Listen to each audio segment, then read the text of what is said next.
দুর্গাষ্টমী তো এসেই গেল। দুর্গাষ্টমীর দিন এই রেসিপিটা তোমরা বানিয়ে একবার খেয়ে নাও, দারুণ জমে যাবে। এরকম ফুলকো ফুলকো বেগুনি, আলুর দম আর হলো বাসন্তী পোলাও, সাথে একটা মিষ্টি হলে ভালো হয় বলেছিলাম না, তো আজকে মিষ্টিও দিয়ে দিলাম, ব্যাস খেয়ে নাও। নমস্কার বন্ধুরা, আমার চ্যানেলে তোমাদের সবাইকে স্বাগত জানাই। আজকে নিয়ে এসেছি অষ্টমী স্পেশাল থালি। অষ্টমীর দিন অনেকেই লুচি খায়, অনেকেই ভাত খায়, কিন্তু আমি কিন্তু নর্মাল ভাত করছি না, করছি কি বলতো বাসন্তী পোলাও আর হলো কাশ্মীরি আলুর দম, আর সাথে একটা দারুণ জিনিস আছে, সেটা হলো বেগুনি। আর কিছু লাগে? আর যদি তোমরা চাও রাস্তা থেকে, মানে রাস্তা বলছি দোকান থেকে মিষ্টি এনে ব্যাস বসিয়ে দেবে, হয়ে যাবে অষ্টমীর থালি। একদম ইজি। আর যে দুটো রান্না আজকে, মানে আজকে যে দুটো রেসিপি শেয়ার করব, সে দুটো কিন্তু খুবই ইজি, কিন্তু একটু ধৈর্য ধরে করতে হবে।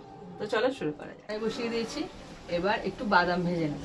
বাদামটাকে দিয়ে দিলাম, এবার বাদামটাকে ভেজে নেব। চারিদিকে পুজো শুরু হয়ে গেছে।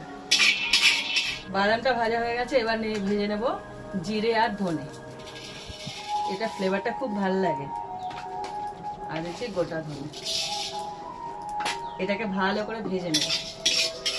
তো জিরে আর ধনেটা ভাজা হয়ে গেছে, এবার আমি শুকনো খোলায় এইভাবে মানে শিলনোড়ায় গুঁড়ো করে নেব। কড়াইতে দিয়ে দিচ্ছি তেল, এর মধ্যে দিয়ে দেবো আলুগুলোকে ভাজতে। কড়াই তো গরম আছে, তার জন্য আলু ভাজতে অসুবিধা হচ্ছে না, তেল গরম হয়ে গেছে। এবার আলুগুলোকে পুরো লাল করে ভেজে নেব। এই দেখো আলুটা ভাজতে যাচ্ছি, আর এদিকে আমি এই জিরে আর ধনেটা গুঁড়ো করে নিচ্ছি ভালো মতো, মানে বেটে নিচ্ছি।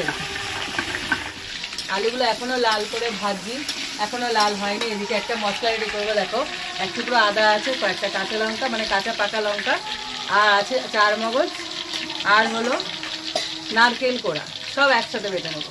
তো প্রথমে আদাটাকে থেতো করে বাটা শুরু করি। দেখো আলুগুলো একদম লাল করে ভেজে নিয়েছি, পুরো এইভাবে ভেজে নিতে হবে। এবার আলুগুলোকে তুলে নেব, একদম এরকম ভাবে ভাজতে হবে।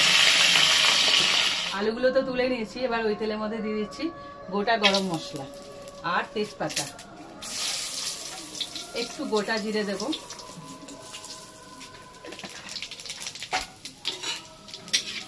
এবার যেটা মশলা বেটে রেখেছিলাম 4 মগজ, নারকেল, ওই বাটাটা দিয়ে দেবো।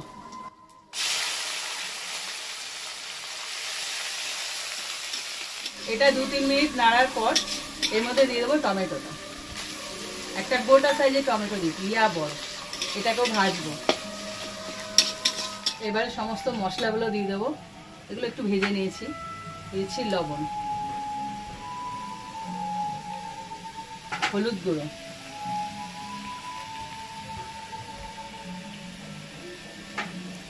দিচ্ছি ঝাল লঙ্কার গুঁড়ো। এটা না বেশি ঝাল হয় না, খুব একটা ঝাল হয় না, এটা 1 চামচ মতো দিচ্ছি। আর দিয়ে দিচ্ছি ভাজা যে মশলাটা ভাজলাম সেই মশলাগুলো, এটা পরে আবার যাবে, দারুণ লাগে। এবার এটাকে ভালো করে কষিয়ে নেব। দেখো কষানো হয়ে গেছে, তেলও ছেড়ে দিয়েছে। ঠিক এই সময় দিয়ে দেবো কাশ্মীরি লঙ্কাগুলো, এটা পরেই দেবে, দারুণ কালার হয় এটা দিলে। হ্যাঁ, সুন্দর লাগে। আর কি সুন্দর গন্ধ ছেড়েছে, এখনই দারুণ গন্ধ ছেড়েছে। আর দিচ্ছি গরম মশলা, এটা আমার বাড়িতে তৈরি গরম মশলা, নিজের তৈরি। আলুর দমে নারকেল পড়লে খুব ভালো লাগে খেতে। হ্যাঁ, এবার দিয়ে দেবো আমার ভাজা আলুগুলো। এইবার আলুর সাথে এটাকে ভালো করে কষাতে হবে। দেখো পুরো কষানো হয়ে গেছে, একদম মশলা দিয়ে তেল ছেড়ে দিয়েছে। এইবার এর মধ্যে দিয়ে দেবো চিনি, একটু মিষ্টি মিষ্টি হয়। আর দিয়ে দেবো জল। এইবারে জলটা এরকমভাবে দেবে যেন মাখা মাখা হয়। এই কাশ্মীরি আলুর দম কিন্তু একদম ঝোল হয় না, সেই বুঝে জলটা দেবে। ওই জন্য আলুটাকে না এমনভাবে ভাজতে হবে যেন মানে 70% ওখানেই সেদ্ধ হয়ে যায় ভাজার মধ্যে। এবার এটাকে ফুটতে দেবো। দেখো আলুগুলোকে সেদ্ধ হয়ে যাবে, এদিকে ঝোলটা এরকম হবে। এটা নামানোর পর এই গ্রেভিটা একদম ঠিক ঠিকঠাক হয়ে যাবে। এই সময় একদম শেষে গিয়ে দেব ভাজা বাদামটা, একদম শেষে দেবে। আর খোসা ছাড়াবে না, খোসা শুদ্ধ দেবে, এটা একটা সৌন্দর্য। আর বলেছিলাম না শেষে একটু ভাজা জিরের গুঁড়ো আর ধনের গুঁড়ো দেবো, এটা দিয়ে নামিয়ে নেবে। যদি তোমরা চাও ঘি দিতে পারো, তবে আমি আজকে ঘি দিচ্ছি। ব্যাস এটা রেডি হয়ে গেল। এবার বসাবো বাসন্তী পোলাও। আলুর দম তো কমপ্লিট হয়ে গেল। এইবার বাসন্তী পোলাওর জন্য এই দেখো চালটাকে আমি প্রথমে ভালো করে ধুয়ে পুরো ঝরঝরে করে রেখেছি, মানে এটা পুরো ধুয়ে নেবে, কিন্তু ধোয়ার পরে যেন জল না থাকে, এরকম ঝরঝরে হয়ে যাবে। এবার এর মধ্যে দিয়ে দেবো হলুদ, মানে হলুদ গুঁড়ো আর কি, আর দিয়ে দেবো আদা গ্রেট করে অথবা থেতো করে বা বেটে, যেভাবে খুশি দিতে পারো, তবে দিতে হবে। ওটা কড়াই বসিয়ে দিলাম। এবার কড়াইতে গরম জল বসাবো, কেননা আমি যে পরে চালে যে জলটা দেবো না, সেটা কিন্তু গরম জল দেবো। তার জন্য কত বড় কড়াই। একটু খোলামেলা জায়গা নিয়েছি, হ্যাঁ, সুবিধা হয়। হ্যাঁ, দেখো জলটা পুরোপুরি গরম হয়ে গেছে। এবার এটাকে নামিয়ে নেব। প্রথমে এবার জলটাকে গরম করে নেবে, তাহলে কি হবে বলো তো, পরে আর চালটা নামিয়ে আর জল গরম করতে হবে না আর কি। এইবার এর মধ্যে দিয়ে দিচ্ছি ঘি। চাইলে তোমরা সাদা তেল আর ঘিতেও করতে পারো, আমি শুধু ঘিতে করছি, দুটো মিশিয়েও করা যায়, একই ব্যাপার। এবার এর মধ্যে দিয়ে দিচ্ছি গোটা গরম মশলা আর 2 খান তেজপাতা। এবার এটাকে একটুখানি ভেজে নেব। গরম মশলাটা ভালো করে ভেজে নিয়েছি। এবার ভেজে নেব কাজু, হালকা করে, এর কালারটা একটু হালকা চেঞ্জ হবে, মানে বেশি ভাজার দরকার নেই, একটু হালকা ভেজে নিলে খেতে ভালো লাগে। বাদামের মানে কাজু বাদামের কালারটা হালকা চেঞ্জ হয়েছে। এবার দিয়ে দেবো চালটাকে। এবার চালটাকে ভালো করে ভেজে নিতে হবে। এই রান্নার মতো সহজ রান্না হয় না, খুব সোজা রান্না, কিন্তু হেভি টেস্টি।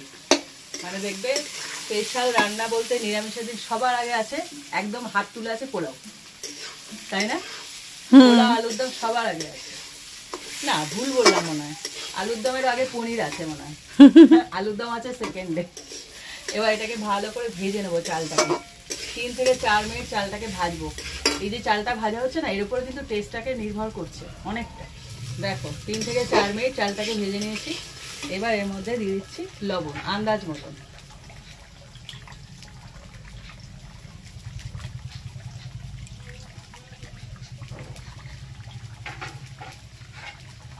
এটাই দিচ্ছি ভাজা জিরের গুঁড়ো হালকা, এটা জাস্ট ফ্লেভারের জন্য। এবার এটাকে একসাথে ভেজে নেব। এখানে যেহেতু আমি আদা বাটা মানে আদা গ্রেট করে দিচ্ছি, তার জন্য আলাদা করে আর আদা বাটাটা দিলাম না। তোমরা যদি এক্সট্রা আরও খেতে চাও দিতে পারো, তবে আমি দেবো না, আমি একবারে সব দিয়ে দিয়েছি। ওখানে যেহেতু লবণটা দেওয়া ছিল না, তাই লবণটা পরে দিলাম। হলুদও দেওয়া ছিল, হলুদটাও দেবো না। দেখো পুরোপুরি সমস্ত মশলা দিয়ে ভাজা হয়ে গেছে। এবার গরম জলটাকে দিয়ে দেবো। এবার মাপটা তোমাদের বলছি, 1 কাপ যদি চাল নাও তাহলে 2 কাপ জল, সে আন্দাজে জলটা দেবে। এর এদিক ওদিক হলে গন্ডগোল হয়ে যাবে। এখানে মাপা জল আছে, সেইভাবে জলটা অ্যাড করবে। টকবক করে ফুটছে।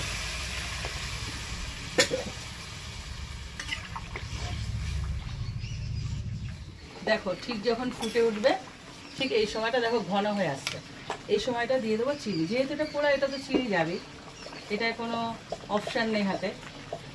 অনেকের দিকে চিনি দেখলে একদম আপত্তি থাকে, আমার কোনো আপত্তি নেই, চিনি দিলে যা ভালো লাগে। আর পোলাওতে তো চিনি যাবে। আর দিয়ে দিচ্ছি কিশমিশ। প্রথমে কাজু আছে, এবার যাচ্ছে কিশমিশ। আর দিচ্ছি এখানে দারচিনি, ছোটো এলাচ, তারপরে লবঙ্গ, তারপরে জয়িত্রী, জায়ফল, এইটা একটা গুঁড়ো করা আছে। এটা জাস্ট ফ্লেভারের জন্য দেবো হালকা। এবার এটাকে মিশিয়ে দেবো। দেখো পুরো মাপের মাপের জল। এটা ঘি দেওয়া তো, পুরো যখন না হবে একদম ঝরঝরে হয়ে যাবে। তো এটা নামিয়ে ফেলি। এবার করবো বেগুনি। এই দেখো ব্যাটারটা রেডি করেছি, কি সুন্দর, দারুণ। এর আগের দিন বেগুনি করেছিলাম, ব্যাটারটা রেডি করা দেখেছি, তাই আজকে ব্যাটারটা রেডি করা দেখালাম না, শুধু বেগুনিটা ভেজে নেবো, কারণ ভিডিওটা অনেক লেন্দি হয়ে যাচ্ছে। পাতলা পাতলা করে বেগুন কেটে নিয়েছি বেগুনির আকারে। এবার ব্যাটারের মধ্যে ডোবাবো, ঠিক এই মাথাটা ধরবে। এর আগেও তোমাদের দেখিয়েছিলাম, 2 পিঠ এরকম করে ডোবাবে, এটা কোটিং তৈরি হবে, যে এক্সট্রাটা ওটা পড়ে যাবে। এইবার দিয়ে দেবে গরম তেলে। এক্ষুনি বালিশের মতো ফুলে উঠবে। হ্যাঁ,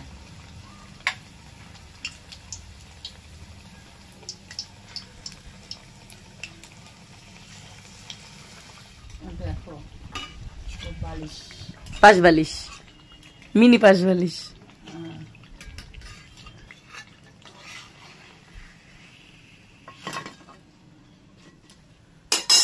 তো রেসিপিটা এখানে শেষ করলাম। এটা হলো অষ্টমীর থালি। তোমরা করবে কাশ্মীরি আলুর দম, বাসন্তী পোলাও, আর হলো এরকম বেগুনি, আর সাথে একটা মিষ্টি বললাম না, যদি নিতে পারো নিরামিষের দিন ভাল লাগে, কিন্তু জমে যাবে অষ্টমীতে, আমি বলে দিলাম। এটা রেখে কথা বলি। অষ্টমীর দিন এই রেসিপিটা ট্রাই করো, করে খেয়ে আমাকে কমেন্ট করো কেমন লাগলো। আশা করি খুব ভালো লাগবে। আর এটা শেয়ার করো, আর ভালো লাগলে লাইক দিও, আর এরকম আরো রেসিপি পেতে আমার চ্যানেলটা সাবস্ক্রাইব করে দিও। আর যদি ফেসবুক থেকে দেখো তাহলে আমার পেজটা ফলো করে দিও। তো আজকের মতন টাটা। টাটা।